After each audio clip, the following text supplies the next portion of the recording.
Hey guys, in this video I'm going to show you how you can send an international money transfer from inside your Commonwealth Commbank account. So once you're logged into your account, your screen is going to look similar to this.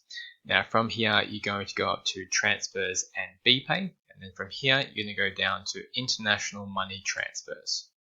So once this page here loads, you're going to go down to where it says here Someone New. Alright, and then you're going to have to fill in these details. So let's say we're sending this to someone in Austria, for example. Now from here, you're going to need to fill in all of their details, such as their SWIFT code, the IBAN number, account name, address, etc. Once all of that is filled in, you're going to need to select an account that's going to come from. So this would be, for example, my Smart Access account.